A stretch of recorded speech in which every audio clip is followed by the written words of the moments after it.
Joining us now, White House National Security Communications Advisor and Assistant to the President, retired Rear Admiral John Kirby. Thank you so much for coming on this morning. So much happened over the weekend.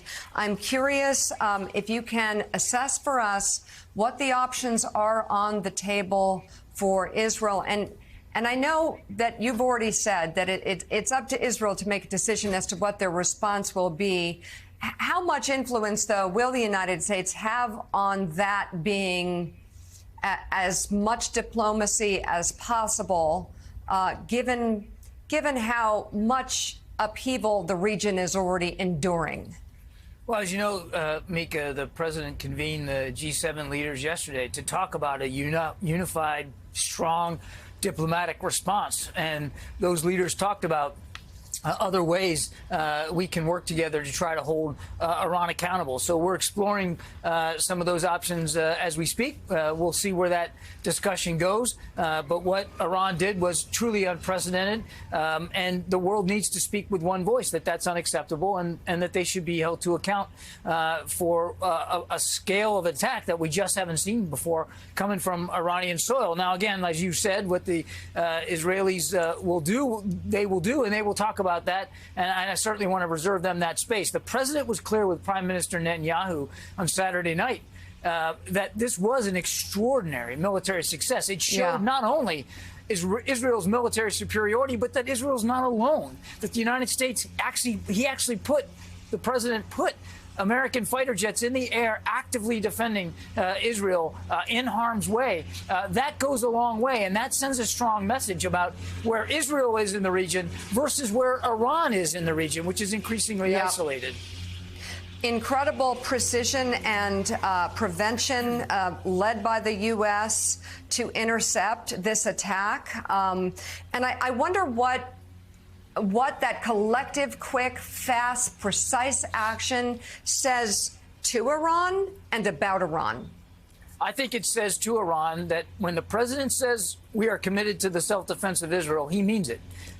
This wasn't just about giving Israel weapons. We actually had American fighter pilots in the air. We had American ships at sea knocking things down.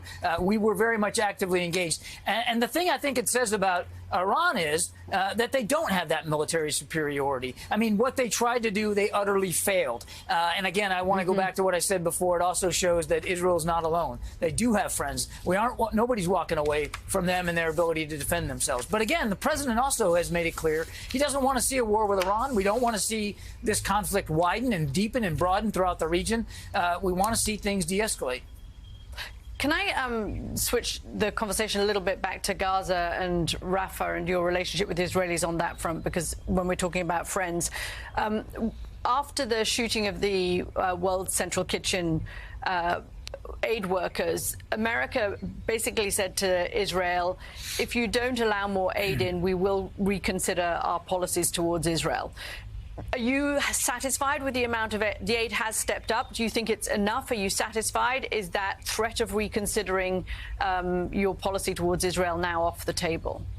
Thanks, Katie. Yeah, the aid has increased, and quite dramatically in just the last few days. More than 2,000 trucks have been able to get in. I think I might be wrong on this number, but I think it's nearly 100 or so over the last 24 hours alone. So the aid is getting in. That's important, but it has to be sustained.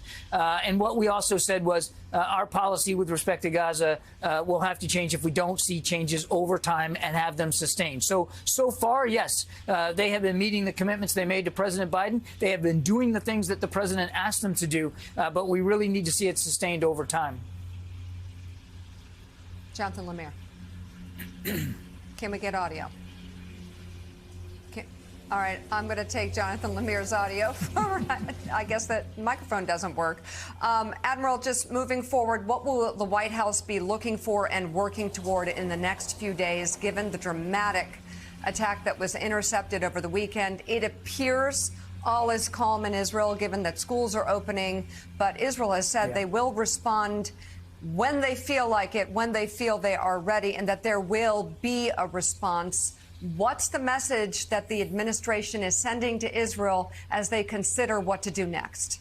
I think really that came out of the discussion with the president and the prime minister on Saturday night. Again, it was commending an incredible military achievement, which again showed that Israel has friends and showed that Israel is militarily superior to Iran. Iran did not show itself well on Saturday night, given what they tried to do versus what got in. And I think the president's message to Prime Minister Netanyahu was, this is an extraordinary military success. This is a huge diplomatic success. It's quite an achievement. You ought to think about what that success sends as a message to Iran and to the region, and consider, how important the impact of what you proved you could do on Saturday night really is. The president doesn't want to see this thing widen, doesn't want to see a war with Iran, and again, that's been a consistent message from him. Yep. White House National Security Communications Advisor and assistant to the president, retired Rear Admiral John Kirby. Thank you very much. A lot going on this Monday morning. Hey, everyone. MSNBC has a new and improved app. You'll get real-time alerts and analysis, live blogs, in-depth essays, video highlights, and the best 2024 election coverage. Download the new MSNBC app. Here's how to do it. You tap on the App Store on your phone. You hit search on the bottom right corner. You type in MSNBC. You click on the MSNBC app. You click on Get or the cloud icon and enjoy it.